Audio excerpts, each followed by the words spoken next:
السلام علیکم friends, I hope کہ آپ سب خیریت سے ہوں گے۔ دوستو، انفو ود امار کی نئی ویڈیو میں آپ کو خوش آمدید کہتا ہوں۔ محرم الحرام شروع ہو چکا ہے، آج 8 محرم ہے۔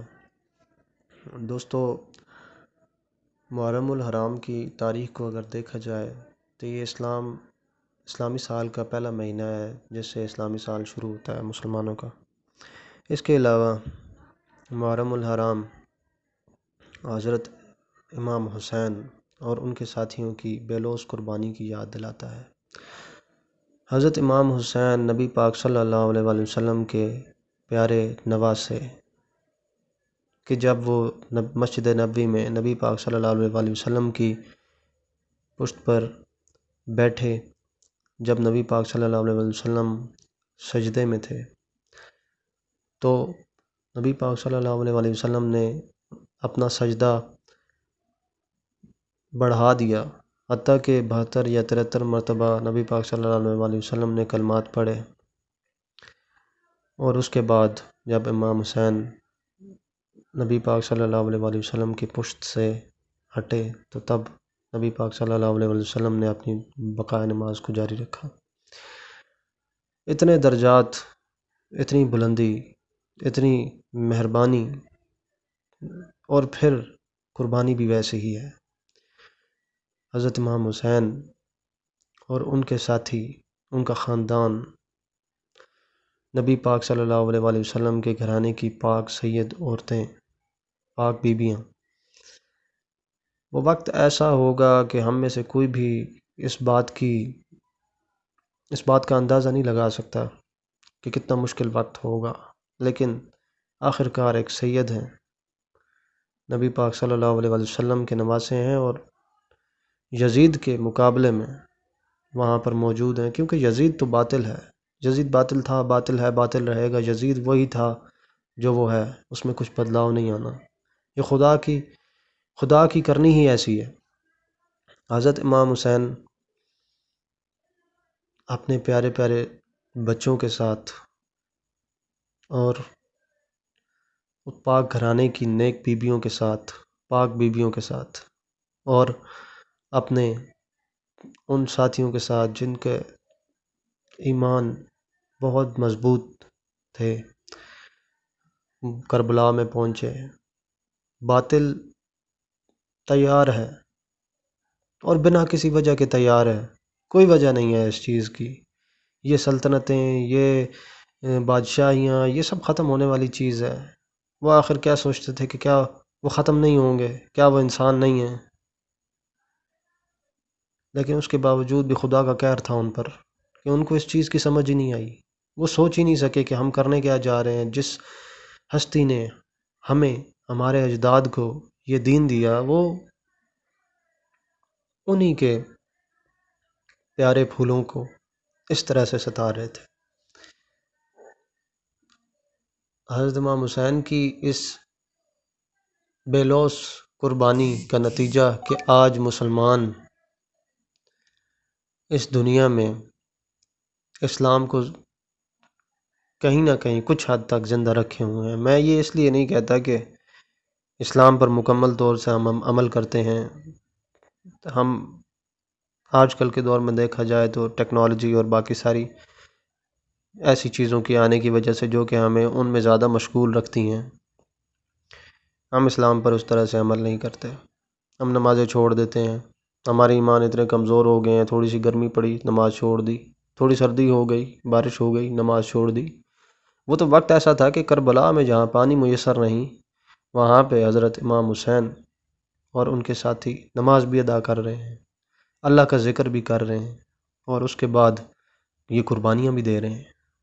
یہاں پہ ہمارے ساتھ تھوڑا سا مسئلہ بن جائے، کسی کا موبائل گم ہو گیا، وہ پریشان ہو جاتا ہے کہ آخر میرے ساتھ کیا مسئلہ بن گیا ہے۔ وہاں پہ تو اتنی پاک اور قیمتی جانیں موجود تھیں، اور باطل کو رحم نہ آیا بالکل بھی۔ لیکن حضرت امام حسین ان کی رحم کی تلاش میں کبھی نہیں تھے۔ حضرت امام حسین جانتے تھے کہ میں کس راستے پر ہوں۔ حضرت امام حسین کو پتہ تھا کہ انہوں نے یہ کرنا ہے۔ حضرت امام حسین کو معلوم تھا اس چیز کے بارے میں، اس معاملے کے بارے میں، وہ کبھی بھی ان کے رحم کے یا پانی کے یا ان کی وہ جو انہوں نے پیشکشیں کی حضرت امام حسین کو، کبھی بھی اس چیز کا ان کے بارے میں کوئی ایسا معاملہ نہیں تھا کہ وہ یہ سوچتے ہوں کہ آیا انہوں نے ہم پر رحم نہیں کیا۔ حضرت امام حسین مضبوط تھے، ان کے جو ساتھی تھے وہ مضبوط تھے، کوئی انہیں چھوڑ کر کہیں بھی نہیں گیا، وہیں رہے، ساتھ رہے، وہیں قربان ہوئے، لیکن انہوں نے نبی کے پاک نواسے کو نہ چھوڑا، ان کے خاندان کو، پاک خاندان کو نہ چھوڑا، قربانی دی۔ کس لیے دی؟ کیا وجہ تھی؟ کیوں دی؟ صرف اور صرف اللہ اور اللہ کے رسول صلی اللہ علیہ وآلہ وسلم کے دین کو زندہ رکھنے کے لیے، اس دین کی روح کو زندہ رکھنے کے لیے یہ قربانیاں دی گئی ہیں کہ باطل کبھی حق نہیں ہو سکتا، اور حق اور باطل میں فرق کیا گیا، باطل کو نیچا دکھایا گیا کیونکہ وہ ہے ہی نیچے، وہ کبھی اوپر ہو نہیں سکتا، حق سے تو کبھی اوپر نہیں ہو سکتا، اس لیے یہ قربانیاں دی گئیں۔ لیکن آج ہم لوگ، ہمارے ایمان اتنے کمزور ہو چکے ہیں، کربلا تو بہت دور کی بات ہے، ہمارے لیے تو کچھ چھوٹا سا معاملہ مسئلہ بن جائے ہم لوگ نماز چھوڑ دیں گے، ہم لوگ روزہ چھوڑ دیں گے۔ میں بیمار ہو گیا ہوں جی، میں روزہ چھوڑ رہا ہوں، ہم لوگ یہ سوچیں گے کہ ہمارا گزارا کیسے ہوگا، ہماری تنخواہ بہت کم ہے، ہمارے بہت سارے معاشی مسائل ہیں، ہم کیسے گزارا کریں گے؟ چلو زکوٰۃ آج چھوڑ دیتا ہوں اس دفعہ، خیر ہے اگلی دفعہ دے دوں گا۔ میں ہر کسی کی بات نہیں کر رہا، میں صرف ان لوگوں کی بات کر رہا ہوں جو یہ سب کرتے ہیں۔ آیا ابھی بھی مسلمان ایسے موجود ہیں جو کہ تمام اسلامی اقدار پر عمل کرتے ہیں؟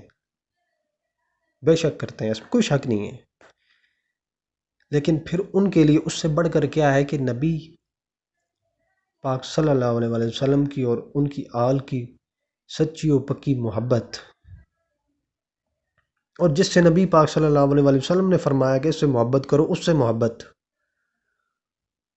یہ اگر ہمارے دلوں میں نہیں ہے تو بے شک ہمارے دل مردہ ہیں، کیونکہ جب تک ان سے محبت نہ ہوگی تو اللہ سے کیسے محبت کا دعویٰ ہم کر لیں؟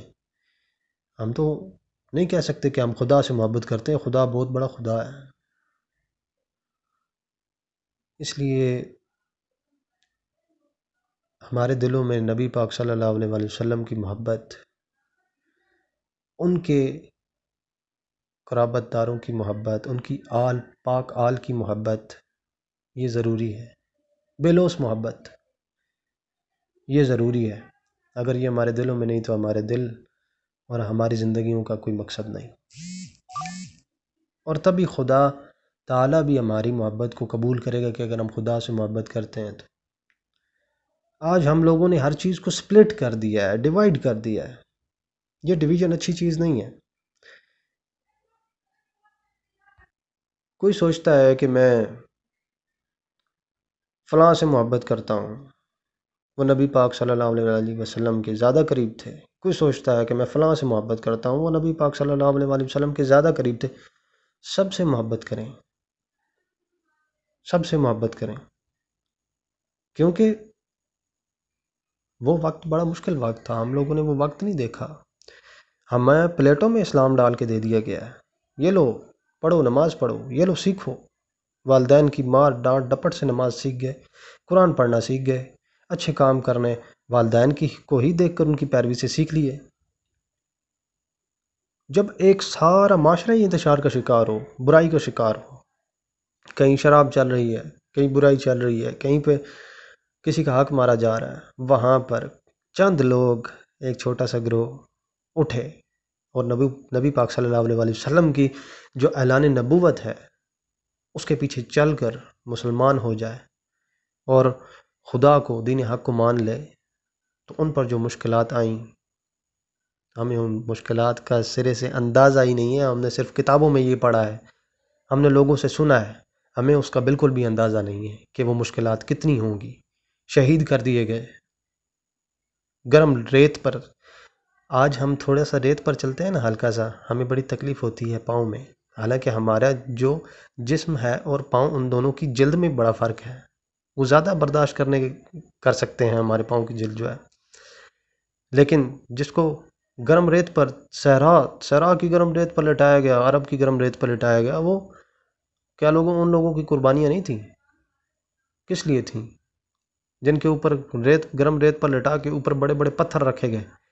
آج تھوڑی سی ایسی جگہ پر ہم چلے جاتے ہیں جہاں پہ کھڑکیاں بند ہیں، ہمیں سفوکیشن ہونا شروع ہو جاتی ہے، ہمارا سانس نہیں آتا. اور وہاں پر بہت قربانیاں اس وقت بھی مسلمانوں نے دیں، نبی پاک صلی اللہ علیہ وآلہ وسلم نے دیں، اور پھر نبی پاک صلی اللہ علیہ وآلہ وسلم کی آل نے بھی دی. کس لیے دیں؟ اس دین کے لیے دیں جو آپ تک، مجھ تک پہنچا ہے.